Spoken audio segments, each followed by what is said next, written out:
ఓం విఘ్నేశ్వరాయ నమః. ఓం శ్రీ గురుభ్యో నమః. ఓం దుర్గాయ నమః. ప్రేక్షక మహాశీలందరికీ నమస్కారం. కుంభరాశికి చెందిన జాతకులకి ఆగస్టు నెల 16వ తేదీ నుంచి 31వ తేదీ వరకు గోచార ఫలితాలు ఎలా ఉంటాయనే విషయాన్ని మనం తెలుసుకునే ప్రయత్నం చేద్దాం. ఈ కుంభరాశికి చెందిన జాతకులు అంటే ధనిష్ట నక్షత్రం 3-4 పాదాలు, శతభిషం నక్షత్రం 1, 2, 3, 4 పాదాలు, పూర్వభాద్ర నక్షత్రం 1, 2, 3 పాదాలకు చెందిన వ్యక్తులు ఎవరైనా సరే ఈ కుంభరాశికి చెందిన జాతకులై ఉంటారు. మరి కుంభరాశికి చెందిన జాతకులకి ఈ ద్వితీయ పక్షంలో ఆగస్టు నెల ద్వితీయ పక్షంలో గోచార ఫలితాలను తెలుసుకునే ముందు గ్రహ సంచారం ఎలాగుందా అనే విషయాన్ని కనుక మనం ఒకసారి చూసుకుంటే, ఈ రాశికి చెందిన జాతకులకి జన్మరాశిలోనే శని యొక్క సంచారం జరుగుతుంది. శని వక్రించి సంచారం చేస్తున్నాడు. ద్వితీయంలో రాహు సంచారం చేస్తున్నాడు. తృతీయంలో కుజగురులు సంచారం కావచ్చు. చతుర్థంలో కుజగురులు సంచారం చేస్తున్నారు. అలాగే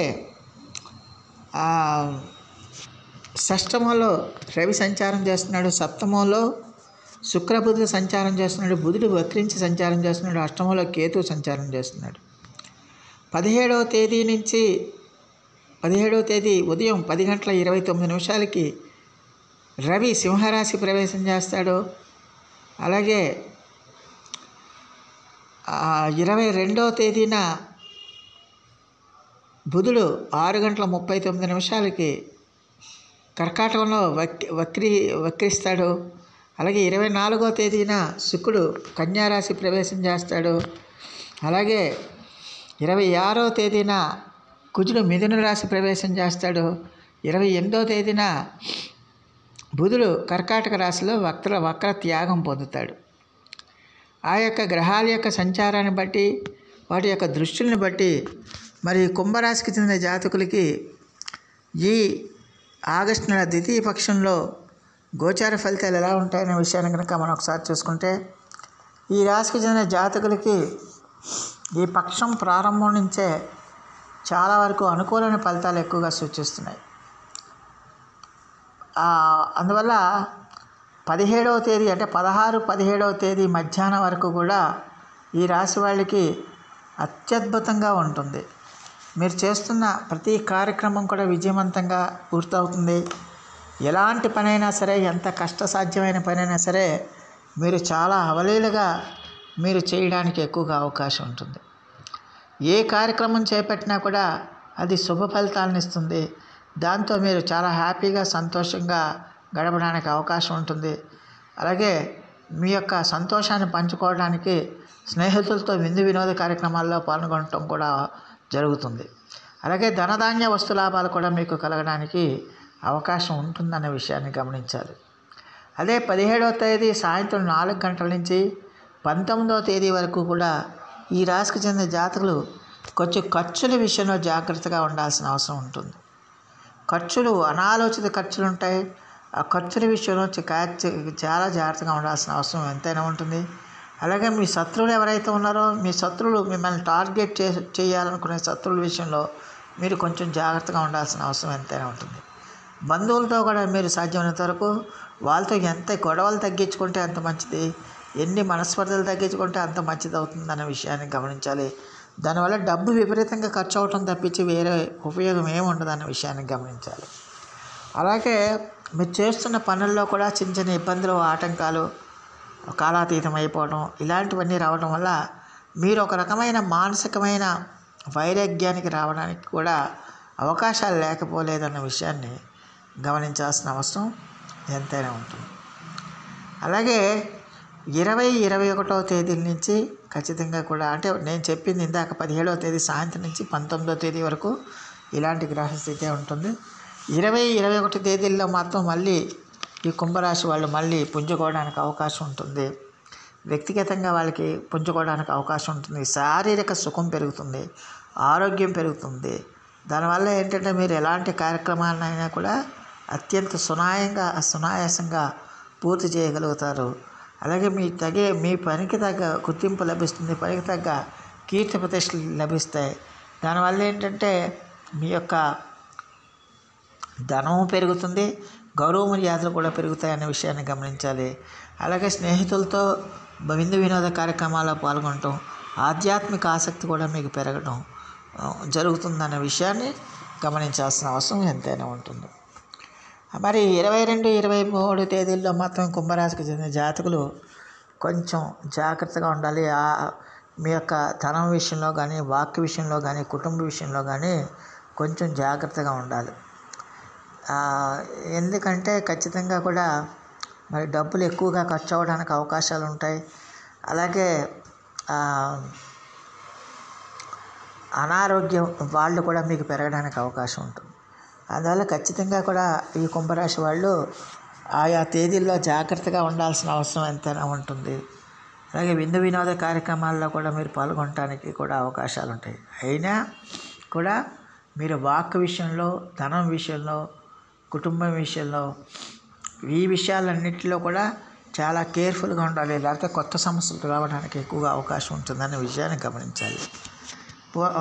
తర్వాత 24, 25 తేదీల్లో మాత్రం ఈ రాశి వాళ్ళు ఏ పని చేసినా కూడా చాలా సాహసవంతంగా చేస్తారు, చాలా ధైర్యవంతంగా చేస్తారు.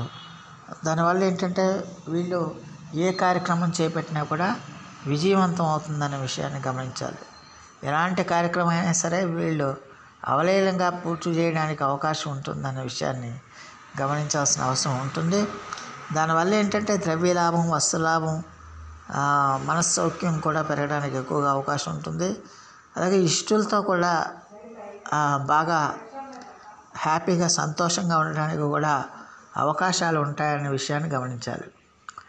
ఇక 26, 27 తేదీల్లో మాత్రం ఈ రాశికి చెందిన జాతకులు బంధువులతో సాధ్యమైనంత వరకు జాగ్రత్తగా ఉండండి. వాళ్ళతో ఎట్టి పరిస్థితుల్లో కూడా గొడవలకు కానీ, కొట్లాట్లకు కానీ దిక్కండి. అలాగే మీకు పనికిరాని పనులు కూడా ఈ టైంలో చేయడానికి అవకాశాలు ఉంటాయి. ఇష్టం లేని పనులు కూడా చేయడానికి ఎక్కువగా అవకాశాలు ఉంటాయి. అలాగే దానివల్ల ఏంటంటే మీకు పని తేలక, సకాలంలో పని పూర్తిగాక ఒత్తిడి కూడా పెరగడానికి ఎక్కువగా అవకాశం ఉంటుంది. భయం కూడా పెరుగుతుంది. దానివల్ల ఏంటంటే కొంచెం మానసికంగా అనారోగ్యానికి గురయ్యే అవకాశాలు కూడా ఉంటాయనే విషయాన్ని గమనించాల్సిన అవసరం ఎంతైనా ఉంటుంది. అలాగే 28, 29, 30 మధ్యాహ్నం వరకు కూడా ఈ రాశికి చెందిన జాతకులకి ఖచ్చితంగా కూడా మరి జాగ్రత్తగా ఉండాల్సిన అవసరం ఎంతైనా ఉంటుంది. ముఖ్యంగా వాత సమస్యలు, వాతరోగ సమస్యలు రావడానికి ఎక్కువగా అవకాశాలు ఉంటాయి. అలాగే సోమరితనం కూడా విపరీతంగా పెరుగుతుంది. లేజినెస్ ఆవరించేస్తుంది, మనోవ్యధ పెరుగుతుంది, భయం పెరుగుతుంది అన్న విషయాన్ని గమనించాలి. డబ్బులు కూడా విపరీతంగా ఖర్చు అవుతాయి. చేసే పనులన్నింటిలో కూడా ఆటంకాలు రావడానికి ఎక్కువగా అవకాశాలు ఉంటాయి. దానివల్ల ఖచ్చితంగా కూడా మరి రాశికి చెందిన జాతకులు 28, 29, 30 తేదీ మధ్యాహ్నం వరకు కూడా మీరు కొంచెం జాగ్రత్తగా ఉండాల్సిన అవసరం ఉంటుంది. 30వ తేదీ మధ్యాహ్నం నుంచి 31వ తేదీ వరకు కూడా ఈ రాశికి చెందిన జాతకులలో చాలా వరకు అనుకూలంగా ఉంటుంది. శత్రువుల మీద విజయం సాధిస్తారు. ఆరోగ్యం సహకరిస్తుంది. ఏదైనా రుణాలు ఉంటే రుణాలు తీర్చేస్తారు. మీకు ఎవరైనా డబ్బులు బాకీ ఉంటే ఆ డబ్బులు వాళ్ళు తిరిగి ఇచ్చేస్తారు. శత్రువుల మీద మీరే పై సాధిస్తారు. ఇంతకాలం మీ గురించి మిమ్మల్ని టార్గెట్ చేసి నిందల పాలు చేయాలనుకునే వాళ్ళంతా కూడా మీకు పాదాక్రాంతం అవడానికి కూడా ఎక్కువగా అవకాశాలు ఉంటాయి. మొత్తం మీద చూస్తే ఈ కుంభరాశికి చెందిన జాతకులకి ఈ ద్వితీయ పక్షం అంతా కూడా చాలా వరకు శుభ అశుభ మిశ్రమ ఫలితాలు ఎక్కువగా సూచిస్తున్నాయి. అయినప్పటికీ కూడా ఎక్కువ శాతం వీళ్ళకి అనుకూలమైన ఫలితాలే రావడానికి అవకాశం ఉంటుందన్న విషయాన్ని గమనించాలి. సో ఈ రాశికి చెందిన జాతకులు మరిన్ని మంచి ఫలితాల కోసం, మరిన్ని సత్ఫలితాల కోసం ఈ రోజున మీరు ఈ కుంభరాశి వాళ్ళు ఖచ్చితంగా ప్రతిరోజు కూడా మీరు విష్ణు సహస్రనామ పారాయణం చేయండి. అలాగే విష్ణు ఆలయాల్ని తరచుగా సందర్శిస్తూ ఉండండి. దానివల్ల చాలా వరకు మేలు జరగడానికి ఎక్కువగా అవకాశం ఉంటుందన్న విషయాన్ని గమనించాలి. సో ఆ దేవదేవుడు మీ అందరికీ కూడా ఆయుర ఆరోగ్య ఐశ్వర్యాలు ఇవ్వాలని మనస్ఫూర్తిగా వేడుకుంటూ ఈ నా వీడియో కనుక మీకు నచ్చితే లైక్ చేయండి, షేర్ చేయండి, కామెంట్ చేయండి, సబ్స్క్రైబ్ చేయండి. సర్వే జనా సుఖినో భవంతు. నమస్కారం.